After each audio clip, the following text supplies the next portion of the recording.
India market invest mindset আপনাদের স্বাগত। যারা চ্যানেল নতুন এসেছেন তাদেরকে প্লিজ চ্যানেলটাকে সাবস্ক্রাইব করবেন, লাইক করবেন, বেল আইকনটা প্রেস করবেন, তার সাথে অল বাটনটা প্রেস করবেন, তার নোটিফিকেশনটা কিন্তু সঙ্গে সঙ্গে আপনাদের কাছে গিয়ে পৌঁছাবে। দেখুন স্যার, আজকে অলরেডি দুটো ভিডিও আপলোড করেছি যেখানে টাটা পাওয়ার কি করবে, 300-তে আসবে না 500-তে যাবে। আপনারা নিজেরা ডিসিশন নিতে পারবেন যে কি করবে। এই ভিডিওতে সব তথ্য তুলে ধরেছি। বিভিন্ন বিদেশি ব্রোকিং হাউস তারা ডাউনগ্রেড করছে, কোম্পানিটাকে ভাঙার চেষ্টা করছে, এবং কোম্পানির ম্যানেজমেন্ট কি বলছে সেটা নিয়ে আলোচনা করেছি ডিটেলসে। সেখানে আপনারা নিজেরা কিন্তু বুঝতে পারবেন আপনারা বাই করবেন না সেল করবেন না হোল্ড করবেন। তো যারা দেখেননি তারা কিন্তু দেখে নিতে পারেন প্লেলিস্ট থেকে। তার পাশাপাশি আরেকটা কোম্পানি নিয়ে আলোচনা করেছি, জাস্ট ঘন্টাখানিক আগে আপলোড করেছি, যেখানে কোম্পানিটা স্প্লিট দিতে চলেছে এবং কোম্পানিটা 1,000 কারোর কী করতে চলেছে, ফান্ড রাইজ করতে চলেছে, এবং কোম্পানিটা তার অনেকটা হাই থেকে ডিসকাউন্টে চলছে। তো বাই করার বেস্ট অপরচুনিটি এই কোম্পানিটা কিন্তু অলরেডি মাল্টিব্যাগার রিটার্ন দিয়েছে, ভবিষ্যতে আরও দিতে পারে, কারণ এই কোম্পানিটাও রিনিউয়াল সেক্টর নিয়ে কাজ করে। আর রিনিউয়াল সেক্টরের জাস্ট শুরু, কিন্তু রিনিউয়াল সেক্টর বলতে সোলার রুফটপ বলুন, সোলার এনার্জি বলুন, এই কোম্পানিটা কাজ করে। তো এই কোম্পানিটাও ইনভেস্টমেন্টের জন্য বেস্ট এবং খুব ভালো অলরেডি রিটার্ন দিয়েছে, এবং এই কোম্পানিটা ভবিষ্যতেও কিন্তু রিটার্ন দিতে পারে। দেখুন স্যার, অনেক দিন পর নিফটিকে দেখলে দেখা যাবে যে নিফটি কিন্তু আজকে একটা ভালো ক্লোজিং দিয়েছে। লাস্ট দুটো ট্রেডিং সেশন অর্থাৎ ফ্রাইডে 10 তারিখ এবং মন্ডে, এই দুটো ট্রেডিং সেশন কিন্তু সেরকম মজবুতি দেখা যায়নি। আজকে নিফটিকে দেখলে দেখা যাবে কিন্তু নিফটি যখন ওপেন হয়েছিল তারপরে কিছুটা নিচে এসছে ঠিকই, এবং সেখান থেকে কিন্তু কন্টিনিউয়াসলি আপসাইড মুভমেন্ট দেখিয়েছে, এবং নিফটির মধ্যে একটা স্ট্রেংথ দেখা গেছে। ওয়ার্ল্ড মার্কেট ভালো করছিল, কিন্তু আমাদের নিফটি পড়ছিল, নিফটি যত না পড়ছিল তার থেকে বেশি পড়ছিল হচ্ছে পিএসইউ কোম্পানিগুলো। কারণ মার্কেটের মধ্যে একটা ফিয়ার কাজ করছিল যে লোকসভা ইলেকশন হচ্ছে, কি হবে, মেজরিটি সরকার আসবে কি, প্রেসিডেন্ট গভর্নমেন্ট আসবে, এইসব নিয়ে কিন্তু বিভিন্ন জায়গা থেকে বিভিন্ন রকম নিউজ পাওয়া যাচ্ছিল। তার জন্য মার্কেটে একটা প্যানিক সৃষ্টি হয়েছিল এবং পিএসইউ কোম্পানিগুলো কন্টিনিউ ডাউন সাইড মুভমেন্ট দেখাচ্ছিল। তো আজকে দেখলে দেখা যাবে কিন্তু এইচএল 4% আপসাইড মুভমেন্ট দেখিয়েছে। তো এই কোম্পানিটা আপসাইড মুভমেন্ট দেখানোর পিছনে কারণ কিন্তু আমি দুদিন আগে ডিসকাস করেছিলাম। এই কোম্পানিটা, তার সাথে বেল, এই কোম্পানিটা দেখুন আজকের দিনে এই কোম্পানিটাকেও দেখলে দেখা যাবে প্রায় 3.5% একটা আপসাইড মুভমেন্ট দেখিয়েছে। তো এই দুটো কোম্পানি মুভমেন্ট দেখানোর পিছনে দুটো কারণ বলা যেতে পারে। একটা যে কারণ আমি দুদিন আগে ডিসকাস করেছি সেটা, তাছাড়া আরেকটা কারণ আছে যেটা আমি ডিসকাস করতে চলেছি। যেটা দুদিন আগে ডিসকাস করেছিলাম সেটা বলিনি, কারণ আমরা ভুলে যাই। তো দেখুন, নামুরা একটা ব্রোকিং হাউস, তারা কিন্তু এই ডিফেন্স সেক্টরে এই দুটো কোম্পানি নিয়ে খুব বুলিশ। তারা এইচএলকে টার্গেট কত দিচ্ছে, 4,750। কারেন্ট মার্কেট প্রাইস থেকে কিন্তু এখনও অনেকটা আপসাইড মুভমেন্টের কথা বলছে। এবং তার পাশাপাশি বেলের জন্য তারা বাই রেটিং দিচ্ছে, এবং বেলের টার্গেট কত দিচ্ছে, বেলের টার্গেট কিন্তু 300 দিচ্ছে। তো বেলের কারেন্ট মার্কেট প্রাইস থেকেও কিন্তু অনেকটা আপসাইড মুভমেন্টের কথা বলছে। তো এটা একটা কারণ বলতে পারেন। তার পাশাপাশি যদি ইরেডাকে দেখেন, ইরেডাকে দেখলেও দেখা যাবে কিন্তু ইরেডা আজকে 7%-এর কাছাকাছি একটা আপসাইড মুভমেন্ট দেখিয়েছে। এই কোম্পানিটাও কিন্তু হেভি রিসেন্ট লাগাতার নিচে নামছিল, হঠাৎ করে এতটা আপসাইড মুভমেন্ট কেন দেখালো। আরবিএনএলকে দেখলে দেখা যাবে যে আজকের দিনে কতটা 7.53% একটা আপসাইড মুভমেন্ট দেখিয়েছে। এই কোম্পানিটার আজকে আপসাইড মুভমেন্ট দেখানোর পিছনে একটা কারণ হচ্ছে সাউদার্ন রেলওয়ে থেকে একটা নতুন অর্ডার এসছে এই কোম্পানির ব্যাগে, যেটা কিন্তু কোম্পানিটা মন্ডেতে জানিয়েছিল, এবং মন্ডেতেই এই অর্ডারটা এসছে। অর্ডারটা কত, 239 কারোরের। ঠিক আছে, এটা তো একটা কারণ। তার পাশাপাশি আরও একটা কারণ আছে যেটা ওভারঅল পিএসইউ কোম্পানিগুলোকে আপসাইড মুভমেন্টে নিয়েছে।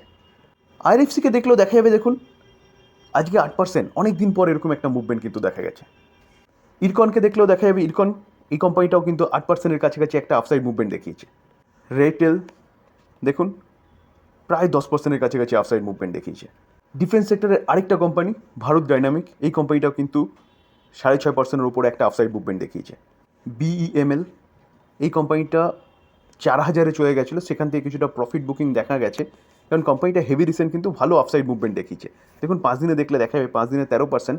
আমরা যদি 5 দিনে 13%, আমরা যদি এক মাসে দেখি তাহলে দেখলে দেখা যাবে, দেখুন চারটা দেখলে বুঝতে পারবেন যে কোম্পানিটা কিন্তু তার লো থেকে অনেকটা ভালো আপসাইড মুভমেন্ট দেখিয়েছে। তো দেখানোর পরে কিন্তু আজকের দিনে প্রফিট বুকিং হয়েছে ঠিকই, তারপরেও কোম্পানিটা কিন্তু 3.5%-এর কাছাকাছি আপসাইড মুভমেন্ট দেখিয়েছে। তো এই পিএসইউ কোম্পানিগুলো, বাট আরও অনেক কোম্পানি রয়েছে, সবকটা কোম্পানির নাম নিতে গেলে কিন্তু কোম্পানির নাম নিতেই শেষ হয়ে যাবে। তো দেখানোর পিছনে কারণ কি, এরকম বাড়ার পিছনে কারণ যদি বলেন তাহলে কারণ হচ্ছে অমিত শাহজি। মার্কেট পড়ছিল কেন? ওয়ার্ল্ড মার্কেট ভালো করছে কিন্তু ইন্ডিয়ান মার্কেট পড়ছিল কেন? পড়ছিল পড়ার পিছনে যদি কারণ বলেন তাহলে মার্কেটের একটা ভয়। কি ভয়? যে হয়তো মেবি প্রেজেন্ট গভর্নমেন্ট আবার রিইলেক্টেড হয়ে না আসতে পারে, সেরকমই কিন্তু বিভিন্ন জায়গা থেকে খবর পাওয়া যাচ্ছিল। তো তার জন্যে মার্কেট এর মধ্যে একটা প্যানিক সেলিং দেখা গেছে, বিশেষ করে পিএসইউ কোম্পানিগুলো, যেই কোম্পানিগুলো গভর্নমেন্টের বিভিন্ন রকম ডিসিশনের জন্য একটা ভালো আপসাইড মুভমেন্ট দেখিয়েছে, বা গভর্নমেন্টের মেক ইন ইন্ডিয়া বলুন, রেলের বিস্তার বলুন, বা রিনিউয়াল সেক্টর নিয়ে বলুন, এইসব জিনিসগুলোর ওপর, ডিফেন্স সেক্টর বলুন, যেরকমভাবে কাজ করছিল সেই কাজের ওপর ডিপেন্ড করে কোম্পানিগুলো ভালো আপসাইড মুভমেন্ট দেখিয়েছে। সেসব কোম্পানিগুলোর মধ্যে কিন্তু একটা প্রফিট বুকিং দেখা গেছে। তো অমিত শাহজি কালকে একটা বক্তব্য পেশ করেছে এবং তার পাশাপাশি আজকে কিন্তু মার্কেট একটা ভালো আপসাইড মুভমেন্ট দেখিয়েছে, এবং পিএসইউ কোম্পানিগুলো, যেই কোম্পানিগুলো হচ্ছে ভালো করছিল এবং হেভি রিসেন্ট কোম্পানিগুলোর মধ্যে একটা প্রফিট বুকিং দেখা গেছে, সেই কোম্পানিগুলোর মধ্যে আবার যেন যান চলে এসছে। দেখুন অমিত শাহজি কী বলেছে, যে তাকে কোশ্চেন করা হয়েছে শেয়ার মার্কেট ক্র্যাশ করছে, অর্থাৎ শেয়ার মার্কেট কদিন ধরে লাগাতার পড়ছিল, তার পিছনে কারণ জানতে চাওয়াতে তিনি বলেছে যে বাই করুন বিফোর 4 জুন, অর্থাৎ 4 জুনের আগে কিন্তু বাই করুন। তিনি এই বক্তব্য পেশ করেছে। দেখুন তিনি কি বলেছে, যে stock market should not be link with ইলেকশনের সাথে কোনো লিঙ্ক নেই, ওকে, কিন্তু তিনি বলছে কি বাট এ স্টেবল গভর্নমেন্ট যদি ফিরে আসে তাহলে বেটার পারফরমেন্স করবে। এটা কে বলছে? যে হোম মিনিস্টার অমিত শাহ বলছে। কোথায় বলেছে?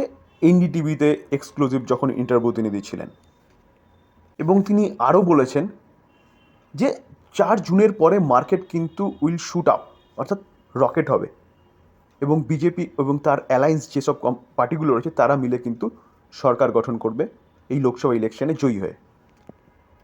দেখুন এই আর্টিকেল দেখলেও ঠিক একই জিনিস দেখা যাচ্ছে। তিনি কিন্তু বলছে যে 4 জুনের পরে মার্কেট শুট আপ হতে পারে, অর্থাৎ মার্কেট রকেট হতে পারে।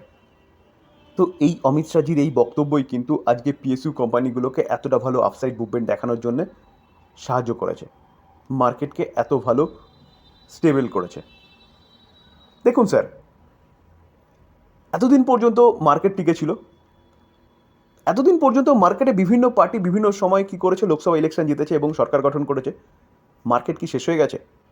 একদম নয় স্যার। অমিত শাহজি বলেছে ওকে তারা সরকার গঠন করবে এবং 4 জুনের পরে হচ্ছে মার্কেট শুট আপ হবে, ওকে, কিন্তু স্যার এই কথার ওপর বেস করে যে আপনি মার্কেটে থাকবেন বা বাই করবেন, এই জিনিসটা করাটা বোকামো হবে। দেখুন স্যার, আমরা মার্কেটে আছি, আমরা কি করছি? আমরা হচ্ছে ভালো কোম্পানি, ফান্ডামেন্টাল কোম্পানি, তার বিজনেস থেকে বাই করছি লং টার্ম প্রসপেক্টারে। তো শর্ট টাইমে কি কোন সরকার এলো কোন সরকার গেল তাতে কিন্তু কোনো কোম্পানির কোনো কিছু হয় না। হয়তো শর্ট টাইমে পড়বে, তো পড়া মানে স্যার বাইয়ের অপরচুনিটি দিচ্ছে আপনাকে, কিন্তু কন্টিনিউয়াসলি আপসাইড মুভমেন্ট দেখাতে থাকলে বাই করবেন কোথায়? তো স্যার অত ঘাবড়ানোর কিছু নেই, মার্কেট এরকমই চলে। তো আমাদের দরকার হচ্ছে স্টেবল গভর্নমেন্ট। আজকে বিজেপি আসুক কি তৃণমূল আসুক কি হচ্ছে কংগ্রেস আসুক, যেই সরকার গঠন করুক না কেন, দরকার হচ্ছে স্টেবল সরকার, যেখানে সরকার যাতে স্টেবল ডিসিশন নিতে পারে, যেটা আমাদের মার্কেটের জন্য সবচেয়ে প্রয়োজনীয় জিনিস বলতে পারেন। তো সেই জায়গায় দাঁড়িয়ে স্যার, সে বিজেপি আসুক কি কংগ্রেস আসুক, দরকার স্টেবল সরকার, এবং ডিপে যদি পাওয়া যায় ভালো ভালো কোম্পানি বাই করার অপরচুনিটি খুঁজতে হবে। প্যানিক করলে স্যার শেয়ার মার্কেটে টেকা সম্ভব না। কারণ লং টার্ম ইনভেস্টমেন্টের কথা বলছি, লং টার্ম ইনভেস্টমেন্টের কথা বলে যদি আমরা 4-5 দিনের গিরাওয়াট দেখে যদি ভয় পেয়ে যাই, তাহলে কোভিডের মতন সিচুয়েশন হলে কি করবেন? বা ইউক্রেন রাশিয়ার সিচুয়েশন হলে কি করবেন? যেখানে প্রতিদিন কোভিডের সময় হচ্ছে মার্কেট লোয়ার সার্কিট মেরেছিল। 2014-তে ইউপিএ 2 থেকে হচ্ছে বিজেপি সরকার এসছে, সেই সময় মার্কেট সেলিব্রেট করেছিল। 2004-এও কিন্তু সেলিব্রেট করেছিল, যখন হচ্ছে বিজেপি থেকে আবার ইউপিএ 1 এসেছিল।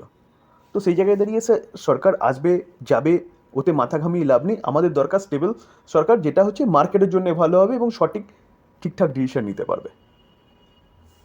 তো এই ছিল আলোচনা যদি ভালো লাগে, যারা চ্যানেল নতুন এসেছেন তাদের প্লিজ চ্যানেলটাকে সাবস্ক্রাইব করবেন, লাইক করবেন, বেল আইকনটা প্রেস করবেন, তার সাথে অল বাটনটা প্রেস করবেন, তার নোটিফিকেশনটা কিন্তু সঙ্গে সঙ্গে আপনাদের কাছে গিয়ে পৌঁছাবে। থ্যাংক ইউ, ভালো থাকবেন।